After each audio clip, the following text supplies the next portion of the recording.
We're here to talk about exciting new games, awesome announcements, the future of our favorite genres. But in today's episode, we got a grim one to discuss about.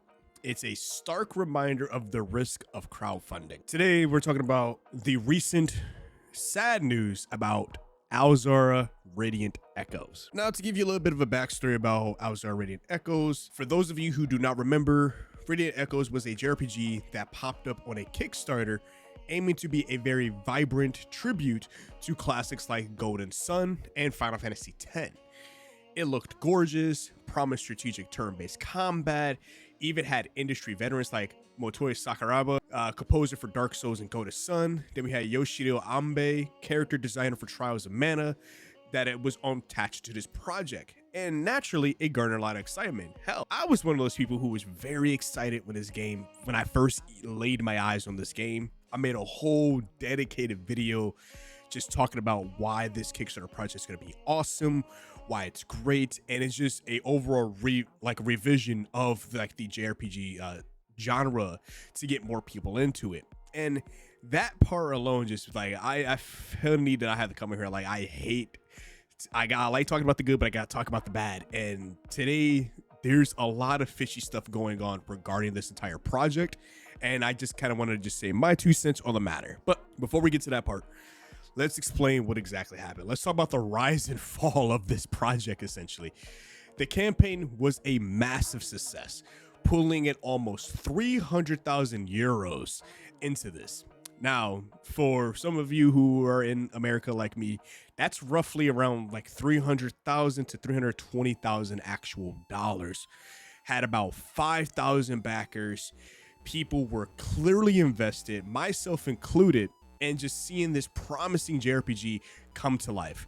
The developers, Studio Camellia, talked about overall transparency, meticulous planning, their commitment to delivering a fantastic experience. But one thing that I'm just now thinking about is, when it comes to this game, I haven't heard much when it comes ever since I made the video. I think I made this video about almost a year ago at this point, and I haven't really heard too much new information going around because things went a little bit quiet, too quiet. And just overall yesterday, after just a long period of radio silence that had a lot of backers feeling uneasy, especially the ones who are on the official Kickstarter website, as well as the ones who is in a Discord, Studio Camellia dropped a bombshell that they're just shutting down.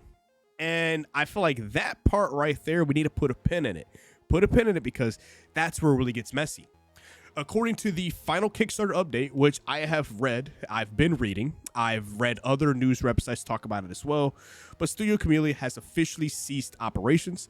Not only that, but their assets have also been liquidated. The worst part about all of this is there is no refunds for anybody. That is literally just $300,000 of backer money gone. Zilch. Poof. Nada. It's out of here. Which is crazy to think because just like that, a snap of a finger, 300K has been gone. Now there is a lot of, theorizing saying that, hey, this was just a pump and dump scam. This was very ill management of the team, and just were they actually building the game? Where did that? Because theoretically, you only needed 100K. But the studio had gave us an explanation, and essentially what they said was they secured half the development funding before the Kickstarter. The campaign was actually intended to just reduce the perceived risk for potential publishing partners. They used the Kickstarter money to create a new demo, took it to events like Tokyo Game Show, there was the PC Game Show, they took it to a lot of conventions essentially, but no one actually wanted to just give it a publishing deal, which off chance is awfully weird in itself because when you think about it, this game promised a lot. And especially for JRPGs, having the fact that we're getting 2 legends onto the project. This is built off of 2 of some of the greatest genres in the JRPG genre, which is Golden Sun and the Final Fantasy series. It's weird that no one actually wanted to help publish this game. That's where my light bulb starts picking up. Something is a little bit more going on that we are not seeing. And when you understand how the industry is as a whole and how indie teams are rising and rising above AAA teams, it's awfully weird that this very passionate project, they have proof that people want this game. They have proof from all the YouTubers who have created videos on it, how many views people have got on their overall video regarding this game. So it's weird that none of these teams, none of these publishing companies wanted to even touch this game. And it really just showcased like this is a difficult climate in the video game industry with, you know, investor cautions or layoffs that's been happening over the past few years. But it's just something just don't sit right. Overall, this is where things start to feel a bit more even fishier, right? So if you look on the Kickstarter page, it sounded like the funds were for the game's development, not just for a demo to shop around.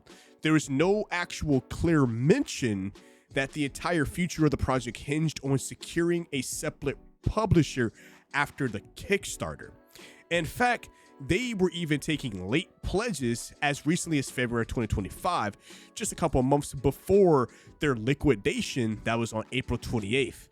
That means, yes, they were actually still accepting money from people when presumably they already knew things were already looking like shit.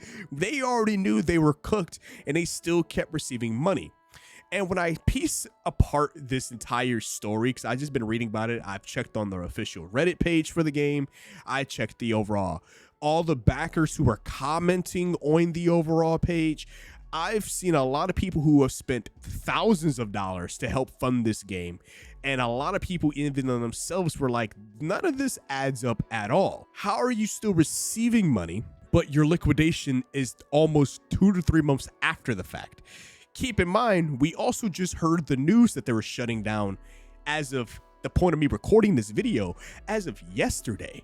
So it's absolutely crazy to think about, because it may not be something that's out of maliciousness, but it's got to be some form of like ill of omission or something of that nature. Like there is something wrong here, because not only are you, it's almost July, dog. It's almost July, and we just found out that you're shutting down when your liquidation and the filings of that was back over in April. And you're still receiving money back in February. Like I said, at this point, since I last covered the game, I haven't heard anything else.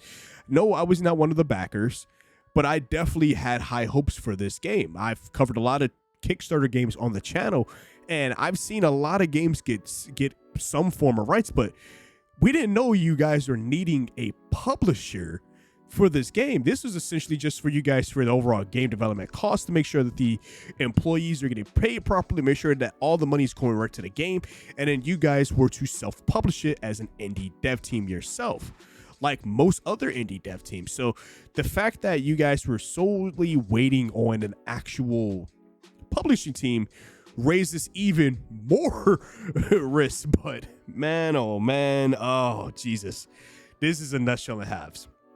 Now, of course, if you look on all of the official websites, Kickstarter, the Reddit page, the Discord that randomly got shut down, all of the backers are quite understandably furious, pissed off, livid, and hell, it makes a lot of sense. Like, I understand why everybody would be pissed. This is every right to be.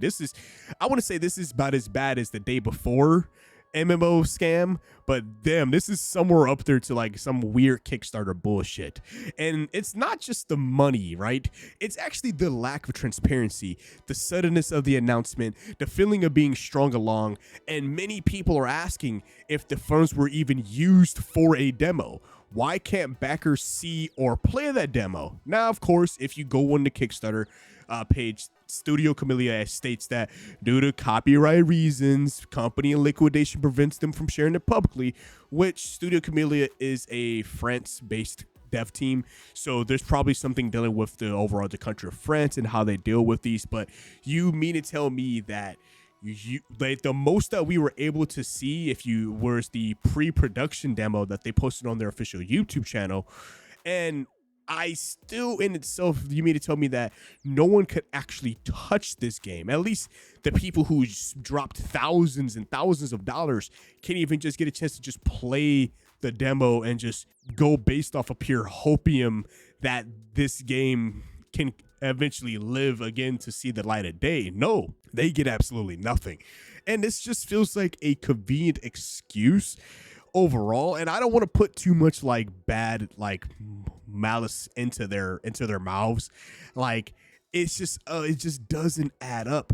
The entire situation of Radiant Echoes is quite a painful reminder that even with these seemingly reputable teams, established artists, crowdfunding always carries quite a significant risk, and it highlights the importance of truly understanding how a studio intends to use your pledged funds and being prepared for the possibility that hell, your money might just disappear with nothing to show for it. Now, overall, I feel like there needs to be a better way for these crowdfunding projects or something to have if you were theoretically going to be shutting down, you have to have some way of just giving people back their money, because what the hell do you need it for, right? You shouldn't need all that $300,000 just for you to randomly shut down. Like, where's that $300,000 at? Especially if you have almost nothing to show for it. And of course, you guys kept receiving money. It only needed $100K to actually fund this game. You got almost thrice, almost triple that amount. You gotta do something, because right now you have an entire army of people, 5,000 people who backed the game. You have everybody else who did not back the game, who is outright just like, this is what makes it look bad, and you're gonna stop people from actually kickstarting great projects. Because hell, we got a lot of indie games over the years that started off as a crowdfunded game, and a lot of people are going to start not crowdfunding games, and then we will be back to the same AAA slop that we get all the time.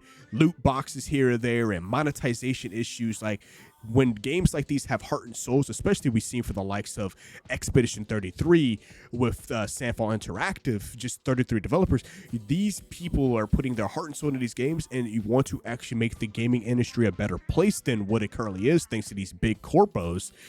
You gotta help us out here. But right now, it is hard for us to put any faith in the Studio Camellia, thinking that, hey, you guys didn't just screw everybody over, because it looks fishy from the jump. And they did mention a slim chance that a third party might step in to take over the project, but that it would likely go into a different direction, which I feel like is just layman's terms with, if somebody were to pick up the project, it's not going to be what we paid for. So people who actually spent their hard-earned money into this game is just basically just got screwed out of it, and you will never get it. And that's a hard pill to swallow, and it's a cold comfort, because it's like, damn, it's a sad day for what looked like a truly promising JRPG. But it's like even worse when there's so much controversy around a studio who, hell, we don't even know if half of the rewards that was part of the backer program was going to be even true. Were they actually going to have the two legends covering this game? Were we ever going to get a physical release? Did we ever was going to get voice actors? Like, what happened to all of those people? Keep in mind, we're almost a year later. Last time I checked, this game was stated for release, I think, either this year or 2026. So overall, you should have something to show with almost either this year, or I would say a couple months left, or another year left. You should have some form of demo. Shit, we just had the Steam Next Fest just dropped. Y'all could have dropped something, but no, you couldn't, because you guys are already screwed from the jump. Y'all just wanted to collect a little bit last bit of money. So as I was saying, how can we overall trust anything that they have to say or tell us when they basically just ran off the heist of the century essentially with $300,000? But hey, I want to know what you guys think about this entire situation. If you want to chat about it in the comment section, go right ahead. Go hop in my Discord if you want to talk a little bit more about it after, because dear God, this is a lot to unpack, as this is only a day in. So this is all the information that we have on the given situation. As more information do come out, I will definitely, of course, cover it. But hey, are you one of the backers for Alzara Radiant Echoes? Let me know your thoughts and experiences in the comments below. Do you have any more information regarding this kind of situation? But as always, If you found this video great and informative, definitely hit the like button, subscribe for more gaming reviews, news, and analytical stuff. But hey, like I said, I'll keep an eye on the story. If anything changes, you'll hear from here. But as always, I want you guys to stay safe out there. And as always, it's been your host, KSDTV, signing out. Peace.